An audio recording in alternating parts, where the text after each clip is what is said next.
সাবেক তথ্য প্রতিমন্ত্রী আরাফাত গ্রেপ্তার, হাসানুল হক ইনুর 7 দিন ও রাশেদ খান মেননের আরো 6 দিনের রিমান্ড মঞ্জুর।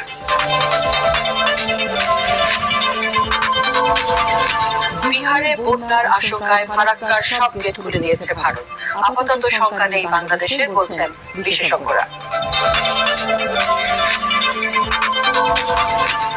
ভারী বৃষ্টিতে 4 জেলায় বন্যা পরিস্থিতির অবনতি।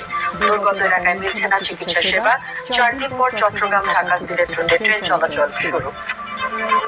শুনছিলেন সংবাদ শিরোনাম, এবার বিস্তারিত। সাবেক তথ্য প্রতিমন্ত্রী মোহাম্মদ আলী আরাফাতকে রাজধানীর গুলশান থেকে গ্রেপ্তার করেছে পুলিশ। গ্রেপ্তারের পর বিকেলে তাকে ঢাকা মহানগর গোয়েন্দা পুলিশ ডিবি কার্যালয়ে নেওয়া হয়। আগামীকাল আরাফাতকে সিএমএম আদালতে হাজির করে রিমান্ড চাইবে পুলিশ।